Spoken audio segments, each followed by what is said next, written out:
माय माऊली नमस्कार. वेद ग्रंथातील एक महान ग्रंथ श्री संत एकनाथ महाराज कृत श्री भावार्थ रामायण कथासार अभिवाचन करत आहे. विभाग युद्धकांड भाग 32.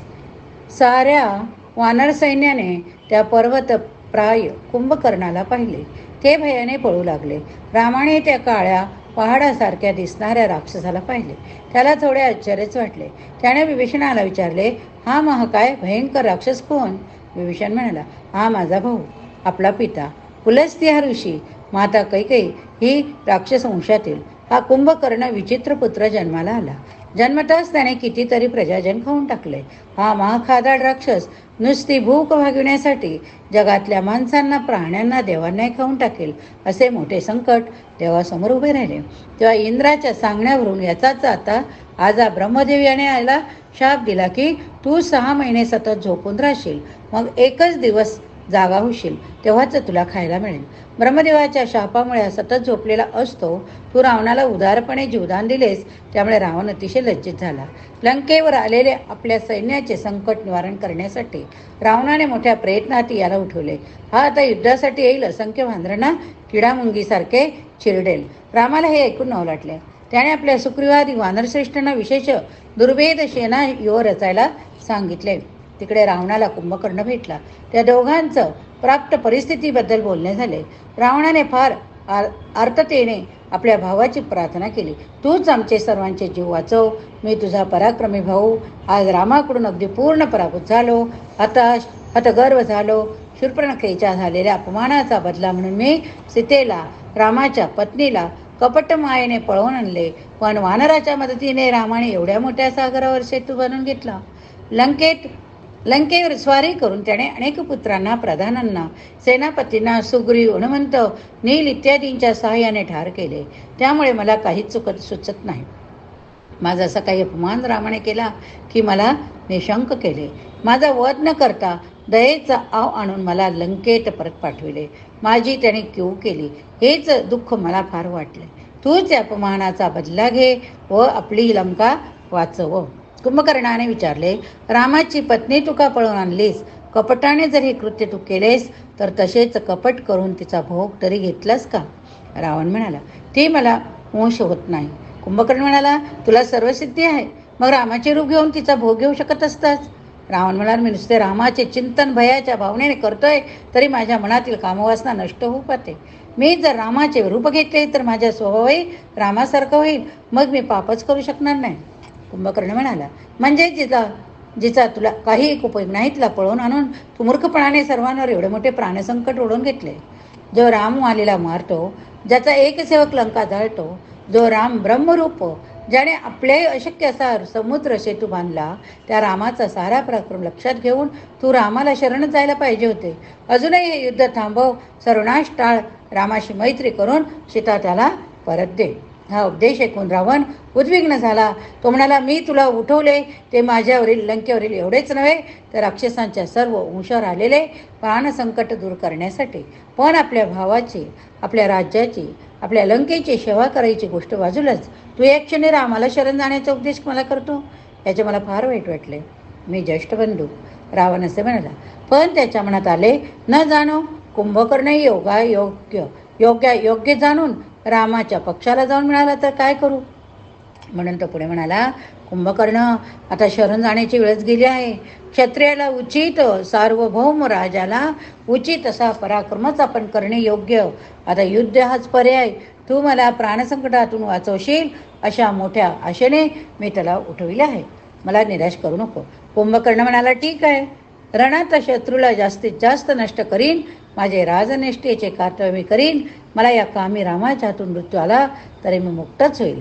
नारदाने पूर्वीच वकीत केले आहे, तुझ्या रामाचे बाण सुटतील तेव्हा तुझा नक्की नाश होणार आहे. त्यावर नारद तुला केव्हा भेटले? तुला त्याने हे वाक्य केव्हा सांगितले? असा प्रश्न रावणाने कुंभकर्णाला केला. तो इतिहास आपण आता पुढच्या भागात ऐकूया. रावण कुंभकर्ण संवाद आपण ऐकला. कुंभकर्ण म्हणाला, रावणा, नारद मुनीपूर्वी मला एका वनात भेटले. मी भरपूर खाऊन तृप्त झालो होतो. नारद मला म्हणाले, देवाची सभा मेरू पर्वतावर भरली आहे, तेथे इतरही आले आहेत. रावणाने सर्व देवांना आपली सेवा करायला लावली. त्याने यज्ञाचा विध्वंस केला, सर्वत्र नासधूस केले. देव, ब्राह्मण, यक्ष, किन्नर सर्वांच्या कन्या स्त्रिया त्याने भ्रष्ट केल्या. तो रावण कसा मरण पावेल याची चिंता सर्वांना लागली. ब्रह्मदेव म्हणाले, रावण अजिंक्य आहे, त्याला मारणे अशक्य, पण जर तो नर वानराच्या हाती सापडेल तर त्याच्या हातून मरण पाहू शकतो. त्यासाठी त्याने मानवाची स्त्री पळवून आणली पाहिजे. तेव्हा देवांनी वानराचे अवतार घ्यायचे. विष्णूने दशरथ पुत्र राम म्हणून जन्म घ्यायचा. शेष हा लक्ष्मण, गदा हा भरत, सुदर्शन हा शत्रुघ्न म्हणून जन्म घेणार. इंद्रजिताला लक्ष्मण मारणार आहे. नर वानर मिळून लंकेत राक्षसांचा नाश करणार आहेत. हे सारे भविष्य मला नारदाने सांगितले रावणा, आणि म्हणूनच रामाला शरण जाणे हाच पर्याय आता तुला स्वतःला राक्षसांना वाचविण्याचा राहिला. रावणाला त्याचा विचार पटला नाही. प्रत्यक्ष विष्णू माझ्याशी युद्ध करीत नाही, त्यासाठी त्याला मानवी देह धारण करावा लागला. आज त्याचा कमीपणा. मी मुळीच शरण जाणार नाही. मरण येणार असेल तर ते रणात येऊ दे. भ्याडपणे मी रामाला शरण जाणे शक्य नाही. मी सीता परत दिली तरी तो शत्रू म्हणून आला आहे, तेव्हा मला तो मारणारच. तू जर युद्ध करणार नसेल तर मी युद्धाला जाणारच, असा निश्चय त्याने व्यक्त केला. तर कुंभकर्ण म्हणाला, अरे रावणा, सर्वांना दुःखच देतो आहेस. चांगला उपदेश तुला मानवत नाही. विनाशाची वेळ आली की बुद्धी फिरते. अरे बांधवा, तुझ्या कोणाही प्रधानाने तुला परस्त्री आणताना अडवले नाही. राम मानव म्हणून तुम्ही त्याची उपेक्षा केली. गर्वाने शांत बसलात. राम सैन्यासह लंकेत उतरेपर्यंत तुझ्या हेरांनी तुला काही सांगितले नाही. एवढा सेतू बांधला तरी तुम्हाला वार्ता नाही. हनुमंताची उपेक्षा केलीस, थट्टा केलीस, हे सारे मला युपेक्षाकडून कळले. त्याने त्या वानराने तर तुमच्या तोंडाला काळे फासले रे. लाजेने मान खाली घालावी लागेल अशी कृती तू आधी किती केलीस. आता शरण जाण्यातील राजकारण तुला कळत कसे नाही. पण असो, मी हे सर्व बाजूला ठेवतो. आता आज जो मी रणात शिरेन तो एकाच दिवसात राम, लक्ष्मण, सुग्रीव आदी वानर सर्वांना नाश करीन, मगच परत येईल. एकट्याने मी हे सर्व करीन म्हणजे नक्की करीन. मी तुझीच शपथ घेऊन हे सांगतो. कुंभकर्ण आता युद्धासाठी निघाला. तेवढ्यात रावणाची पत्नी मंदोदरी तिथे आली. रावणाचा हा पराक्रमी भाऊ रणात मरण पावला तर आपला पती खरोखरीच निराधार होईल याची चिंता तिला लागली होती. म्हणूनच ती त्यावेळी तेथे आली. रावण कुंभकर्ण यांचा संवाद आपण ऐकला. आता मंदोदरी आली. त्यावेळी रावण कुंभकर्ण युद्धाला जाण्याच्या तयारीत होते. मंडोदरी समवेत प्रधान होते. रावणाचे पुत्र होते. रावणाने तिला तेथे येण्याचे कारण विचारले. प्रेमाने जवळ बसवले. मंदोदरी म्हणाली, तुम्ही युद्धाला निघालात ते पाहून मी आले. तुम्ही आतापर्यंत रामाचा जो काही पराक्रम पाहिला त्याचा विचार करा. राम हा सामान्य मानव नाही. तो लंकेत आला त्यापूर्वी त्याने किती राक्षसांचा वध केला याचा विचार तरी केलात का हो.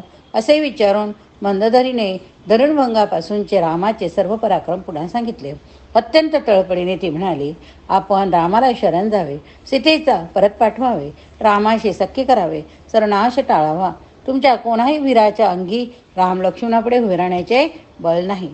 पत्नी म्हणून मी तुम्हाला हा महानघातापासून वाचवण्यासाठी आले. पण रावणाने तिचे म्हणणे उडवून लावले. तो तिला सभेतून एका बाजूला घेऊन गेला. म्हणाला, विभीषण, कुंभकर्ण, आता तू मला जो उपदेश करता तो मला मान्य नाही. मी सीतेला पळवून आणले, यात माझा हाच हेतू की मला अन्यत्र मरण न येता रामाच्याच हातून मरण यावे. त्यामुळेच मला सायुज्य मुक्ती मिळणार आहे. मी अन्यत्र अन्य प्रकारे मरण पावेन तर मला नरक यातनाच पुढे मिळणार. म्हणून सीतेला मी परत पाठविणार नाही. मला रामाच्या हातूनच युद्धात मरणे आवश्यक. नारदाचे तसे वचन आहे. तू माझे हे रहस्य मनात ठेव आणि मला विरोध करू नको. मंदोदरीचे समाधान झाले. ती परत गेली. रावण मंदोदरी संवाद आपण ऐकला. आता मंदोदरी आपल्या सदनात गेली. त्यावेळी धर्म नावाचा ऋषी तेथे आला. तिने त्याचे स्वागत केले, आतिथ्य केले. मग तिने विचारले, माझे पती रामाच्या हातूनच मरण्याचा संकल्प करून बसले आहेत. त्यांना नारदाने तसे सांगितले असे ते म्हणता. याची पूर्वपीठिका काय हो? आपण जाणत असाल तर मला सांगाल का? धर्मऋषी म्हणाले, पूर्वी रावणाची सनत कुमाराची भेट झाली होती. त्याने रावणाला जे सांगितले तेच नारदाने इतर रावणाला सांगितले. त्यामुळे भगवान विष्णूची विरोध करून विरोधी भक्ती करावायची, त्याच्याच हातून मरण प्राप्त करावायचे, म्हणजे आपल्याला सायुज्य मुक्ती मिळेल असा ठाम विश्वास रावणाच्या मनात आहे. धर्म ऋषींनी मंदोदरीला मग सर्व पूर्वकथा सांगितली. रावणाने सनतकुमारांना विचारले, सर्व देवांमध्ये असे कोणत्या देवाला सामर्थ्य आहे की त्याने कृपा केली तर जगात माणूस सर्वांना अजिंक्य होईल? त्यावर कुमार म्हणाले, भगवान विष्णूच असा समर्थ आहे, त्याच्या भक्ताला अपयश येत नाही. रावणाने विचारले, सायुज्य मुक्ती कोणता देव देऊ शकतो? कुमार म्हणाले, विष्णूशी युद्ध करताना जे मरण पावतात त्यांना सायुज्य मुक्ती मिळते. रावणाने त्यानंतर ठरविले की जेव्हा केव्हा शक्य होईल तेव्हा आपण विष्णूचीच युद्ध करायचे, त्यात आपले मरण आले पाहिजे, म्हणजे मला मुक्ती मिळेल. कुमार म्हणाले, तुझी इच्छा भगवान विष्णू राम अवतारात पूर्ण करतील. रावणाला नंतर नारद भेटले. त्या दोघांचे संभाषण झाले. नारदा, त्रिभुवनात माझा पराभव करील असा कोण बरे, असे रावणाने विचारले. त्यावेळी रावण म्हणाले, तुझ्या मनात आता असा विचार आहे की त्रैलोक्यातील जो मुख्य देव विष्णू त्याच्याशी युद्ध करावे. तो जरी विष्णू म्हणून चराचरात प्राणरूप चेतनरूप आहे तरी तो धर्माच्या रक्षणासाठी अवतार घेतो. निर्गुण निराकार ब्रह्मरूप विष्णूशी तुला लढताना येता नाही. योग्य वेळी सत्ययुग संपेल, त्रेतायुग येईल. त्या युगात अयोध्येत दशरथ नामक सूर्यवंशीय राजाच्या पुत्राच्या श्रीराम नावाच्या एका मानवाच्या रूपाने विष्णू अवतार घेईल. तुला त्याच्याशी युद्ध करून मरणाला सामोरे जाऊन मुक्ती प्राप्त करता येईल. पण रामाला तुझा वध करावा असे वाटले पाहिजे. त्यासाठी त्याच्याशी तू वैर केले पाहिजे. वैरासाठी तू त्याची काहीतरी आगळी केली पाहिजे, अन्यत्र भक्ती केली पाहिजे. आपण देवापेक्षा वेगळे नाही असे ऐक्य मनात ठाम असेल तरच अनन्य भक्ती शक्य असते. वैराला कारण म्हणजे त्या रामाचे राज्य बळकायचे किंवा त्याची पत्नी पळवून न्यायची. तू जर त्याची पत्नी हरण केलीस तर राम तुझा वध करण्यासाठी युद्युक्त होईल. रामाची पत्नी सीता फार सुंदर पतिव्रता. रामपित्याच्या आज्ञेनुसार दंडकारण्यात वनवासासाठी येईल. तेव्हा सीता लक्ष्मण त्याच्यासह असतील. त्यावेळी तू त्याला पळवून आपल्या बंदीत ठेव. मंदोदरीला हे सर्व पूर्वकथा सांगून रावणाने सायुज्य मुक्तीसाठी हा मार्ग आपण कसा अनुसरला ते पटवून दिले. तो म्हणाला, जन्म मरणातून कायमची मुक्ती मिळवायची संधी आली आहे, ती मी सोडणार नाही. नारद रावण संवाद आपण ऐकला. आता मंदोदरीला सर्व योजना सांगून रावणाने तिला अंतःपुरात परत पाठविले. मग दोघे युद्धासाठी निघाले. कुंभकर्णाला महोदरीने धोक्याची सूचना दिली. तू अंगारे मोठा बलाढ्य आहेस, तेव्हा तुला कोणापासूनही धोका नाही असे समजू नकोस. रामाच्या दैवी सामर्थ्याची तुला कल्पना नाही. फुकट गर्वाने मरशील. हे ऐकताच कुंभकर्ण फार भडकला. महोदराला त्याने हकलून लावले. रावणाने रणवीर म्हणून कुंभकर्णाचे यथाविधी पूजन केले. तो सज्ज झाला. रावणाला त्याने वंदन केले. नंतर अतिशय मोठे सैन्य घेऊन वाजत गाजत तो रणांगणात प्रविष्ट झाला. त्याने मोठ्याने रणगर्जना केल्या, पण त्याला जाताना वाटेत अपशकून झाले होते. त्याची त्याने काही तमा बाळगली नाही. कुंभकर्ण पर्वतमय शरीराचा होता. सामान्य वानरसेना त्याला नुसता पाहूनच पळून जाऊ लागली, पण अंगदाने त्याला अडविले. त्याचे भय जाऊन त्यांना लढाईची स्मृती येईल अशा प्रकारे त्यांची खरडपट्टी काढली. तेव्हा आपल्या भित्रेपणाची लाज वाटून वानरसेना राक्षसांवर हल्ला करण्यासाठी परत वळली. त्यांनी राक्षसांवर कुंभकर्णावरही शिळाचा लगातार वर्षाव सुरू केला. त्या शिळांचा मारा इतक्या वेगाने होत होता की राक्षसांना प्रतिकार करताच येईना, बाण मारता येईना व मारा चुकता येईना. आपले राक्षस सैन्य कसे मरत आहे हे पाहून कुंभकर्णाला भयंकर द्वेष आला. कुंभकर्णाचा युद्धास प्रारंभ आपण ऐकला. आता कुंभकर्णाने वानरावर हल्ला केला तेव्हा कित्येक वानर त्याच्या पायाखाली चिरडून मेले. अभूतपूर्व असे ते युद्ध होते. आपला भाऊ रावण याला कुंभकर्ण आज मोठा पराक्रम करून दाखविणार होता. वानर सेनानी त्यावेळी एकदम कुंभकर्णावर धावून गेले. त्यांची त्याचा रथ पाडला. सारथ त्याला ठार केले. कुंभकर्णाने गदा घेतली. मोठमोठी पावले टाकीत त्याने वानरसेनेचा संहार सुरू केला. त्यावेळी ऋषभास आणखी 5 वानरसेना एकदम वृक्षांचा दगडांचा जोरदार मारा उंचावरून सुरू केला. पण कुंभकर्णाने त्यांना न जुमानता वानराची सामुदायिक हत्या चालू केली. वानर रामाला शरण गेले. या गडबंब राक्षसाशी मीच युद्ध करणार असा संकल्प पूर्वी सीताशुद्धीच्या वेळी हनुमंताने त्याला पाहिले होते. त्यावेळी केला होता. तेव्हा तो संकल्प पुरा करण्यासाठी हनुमंताने आपल्या प्रचंड शक्तीनिशी त्याच्यावर हल्ला केला. आपल्या पुच्छाने त्याने अनेक पाषाण कुंभकर्णावर मारले की त्याचा प्रतिकार करता करता त्याचे हात झिंझिने येऊन बधीर झाले. कुंभकर्णाने शूल घेऊन त्याला मारला, पण तो हनुमंताला लागून खाली पडला. त्याने गदा घेतली, पण तेवढ्या हनुमंताने त्याचे पाय धरून तो त्याला गरगरा आडवा फिरवू लागला. पण कोठेही जरी त्याला फेकला तरी इतरांचे नुकसान होईल या विचाराने तो त्याला तसाच हवेत फिरवीत राहिला. इकडे राम सुग्रीवाला हनुमंताचा पहा केवढा पराक्रम म्हणून कौतुकाने दाखवू लागला. पण सुग्रीवाला जी रणस्फूर्ती आली तेथे ती रामाज्ञा न घेताच कुंभकर्णाशी लढायला म्हणून उड्डाण करून गेला. एका कुंभकर्णाशी दोघे वीर लढू लागलेत. कसला पुरुषार्थ असा विचार करून मारुतीने त्या महाकाय कुंभकर्णाला उभा केला. उडी मारून तो रामाजवळ आला, म्हणाला, माझा पराक्रम कमी वाटावा म्हणून हे स्वामी आपण सुग्रीवाला माझ्या मदतीला पाठविले काय? आपण त्याला पाठवून माझा कमीपणाच दाखविला याचे मला वाईट वाटते. सुग्रीवाला उतावळीपणामुळे मारुती नाराज झाला हे रामाला कळता त्याने मारुतीला क्षमलिंगन दिले आणि म्हटले, मी सुग्रीवाला पाठविले नाही. तुझा पराक्रम बघून त्याला स्वतःलाच जी युद्धाची ईर्ष्या उत्पन्न झाली तिच्यामुळे मला न विचारता तो एकदम उड्डाण करून गेला. खरे काय ते कळताच हनुमंताला राग व रुसवा मावळला. मग त्याने प्रभूच्या पायांवर लोळण घेतले. हनुमंत कुंभकर्ण युद्धवर्णन आपण बघितले. सुग्रीव येताच हनुमंत परत गेला याचे कुंभकर्णाला मोठे नवल वाटले. त्याने आपल्याशी मोठ्या शक्तीने युद्ध केले, आपल्याला गरगर फिरविले याचेच तो आश्चर्य करीत होता. पुढे आलेल्या सुग्रीवाने हातात एक साल वृक्ष उपटून घेतला होता. तेव्हा कुंभकर्णाने आपला प्रचंड शूळ त्याच्यावर मारला, पण सुग्रीवाने तो शूळ मोडून टाकला. त्यापेक्षा मोठा शूळ जरी कुंभकर्णाने त्याच्यावर फेकला तरी तोही त्याने मोडून टाकला. मग कुंभकर्णाने पर्वताचे एक शिखरच सुग्रीवावर फेकले. तो मग मात्र सुग्रीवाला सहन झाला नाही. सुग्रीव मूर्छित पडला. तेव्हा कुंभकर्णाची राक्षसेना त्याच्या जय जयकार करू लागली. कुंभकर्णाने विजयन दान सुग्रीवाला बगलेत धरले, लंकेत प्रवेश केला. त्याला सोडविण्यासाठी जावे तर सुग्रीवाला वाईट वाटेल म्हणून हनुमंताने त्याच्या मदतीला न जावे असे ठरविले. रामाने तसेच मत प्रकट केले. कुंभकर्णाच्या तडाख्यातून सुग्रीव स्वतःच सुटून येईल असा दोघांना विश्वास वाटत होता. लंकेत कुंभकर्णाचा विजय पाहून सर्वजण त्याचा जय जयकार करीत होते. कुंभकर्णाच्या अंगावर शुभ म्हणून राक्षसांनी अक्षतांचा वर्षाव केला. त्यातल्या काही अक्षता नेमक्या सुग्रीवाच्या चेहऱ्यावर पडल्या. तो सावध झाला. रामनामाचा उच्चार करीत त्याने सर्व बळ एकवटून कुंभकर्णाचा हात हिसकवून आपली सुटका करून घेतली. इतकेच नाही तर चपळाईने आकाशात उड्डाण केले. एकदम कुंभकर्णाच्या तोंडावर हल्ला केला. आपल्या तीक्ष्ण नखाने त्याने कुंभकर्णाचे नाकस तोडले. तो ओरडतोय तोच त्याचे काने नखाने तोडले. कुंभकर्ण किंचाळला, नाकाचा शेंडा तुटला, त्यातून रक्त वाहू लागले. कान तुटले, त्यामुळे तेथूनही भळभळा रक्त वाहू लागले. कुंभकर्णाच्या दुखार तारुळ्याने लंका दणाणून गेली. ते जय जयकार करीत होते तेच हाय हाय हाय कुंभकर्ण विरूप झाला असे ओरडू लागले.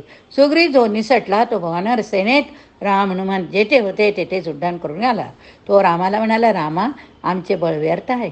कुंभकर्णाने मला धरले तेव्हा माझे प्राण कासावीस झाले, पण मग तुमचे नाम घेतले कोठून एवढी शक्ती आली तेही कळले नाही हो. तुमच्या नामातच ती शक्ती. प्रभो तुमच्या कृपेने मी कुंभकर्णाचे कान तोडले, नाक कापले आणि हनुमंता मी मध्येच येऊन तुझ्या पराक्रमाला सहकार्य करायला लागतो तर माझी चूक होते, माझा उतळेपणा झाला. कुंभकर्णापुढे तुझे बळ कमी पडत होते अशा विचाराने नव्हतो मी सरसावलो. मला पण एकदम स्फुरण चटते म्हणून ती कृती घडली. मला क्षमा कर. त्यावर आपला राजा सुग्रीव आपली क्षमा मागतो याचे वैषम्य वाटून हनुमंत एकदम लोटांगण घातले. हनुमंताने सुग्रीवाने त्याने मिठी मारली. जरी हनुमंत मंत्री होता तरी सुग्रीव तो परस्परांना मित्र समजत असत. दोघांचे गैरसमज दूर झाले. त्यांच्यावर श्रीरामाने आपली कृपा पूर्ण दृष्टीत टाकली. सुग्रीव कुंभकर्ण यांचे युद्ध आपण बघितले. आपले नाक कान सुग्रीवाने तोडले. तो निसटून गेला. यामुळे कुंभकर्ण रागाने वेडा झाला. जो प्राणी समोर दिसेल त्याला खाऊ लागला. त्यात राक्षस सुद्धा गिळले गेले. हे भलतेच संकट लंकेवर ओढवले हे पाहून सर्व लोक घाबरले. कुंभकर्णाने प्रचंड गर्जना करीत जेव्हा लंकेच्या बाहेर वानर सेनेत ते सर्व भक्षणाचे सत्र सुरू केले, तेव्हा रामाची अनुज्ञा घेऊन विभीषण त्याला भेटायला गेला. भावाला पाहून कुंभकर्ण रडू लागला. विभीषणही रडू लागला. रावणाने माझ्या हिताचा सल्ला मानला नाही, मला लाथा मारून सभेतून घालवून दिले, म्हणून मी रामाला शरण आलो.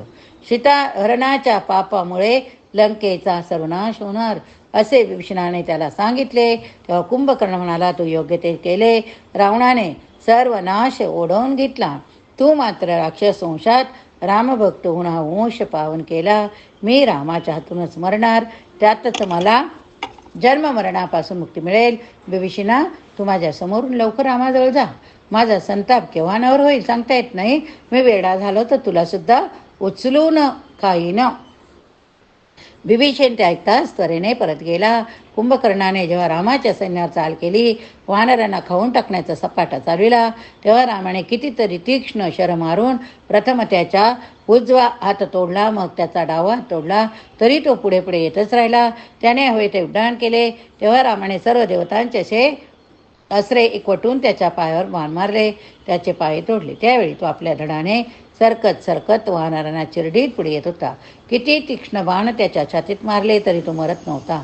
विभीषण म्हणाला, कुंभकर्णाला सवर आहे की त्याच्याकडे तोंड करून कोणीही त्याच्यावर शस्त्रांचा मारा केला तरी तो मरणार नाही, पण जर शत्रूने पाठमोरे होऊन बाण मारले किंवा शस्त्रे मारली तर मात्र तो मरेल. रामाने म्हटले, रघुवंशाची अपकीर्ती होईल, मी पाठमोरा कसा होऊ, मी असेच शरसंधान करीन राहीन. रामविभीषणाचे न करता ऐकता कुंभकर्णावर भयंकर वेगाने बाण मारित राहिला. त्यावेळी अनुमंताने युक्ती केली, तो रामाच्या मागे गेला. त्याने हळूच आपल्या शेपटीने रामाच्या पाठीला स्पर्श केला. काय मागे असे म्हणत राम त्याच्या रणावेशातच मागे वळला. झाले, युक्ती सफल झाली. रामाची पाठ वळताच कुंभकर्णाचे हात पाय नसलेले धूळ गतप्राण होऊन समोरच पडले. त्या धडाखाली अगणित वानर राक्षसे आपापसात लढत लढतात शिरडून मेले. रामाचा जय झाला.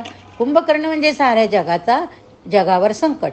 तो नष्ट झाला तेव्हा जगातील असंख्य मानव, देव, पशु, पक्षी, गंधर्व, किन्नर सर्वांनी सुटकेचा निश्वास टाकला. मग लंकेत मात्र अहंकार उडाला. कुंभकर्णाचा वध आपण बघितला. आता या पुढील भागात पुढील कथा बघूया. प्रभु रामचंद्र की जय. चरितं रघुनाथस्य शतकोटी प्रवेस्तरम् एकैकाक्षरं पुंसं महापातकनाशनम्.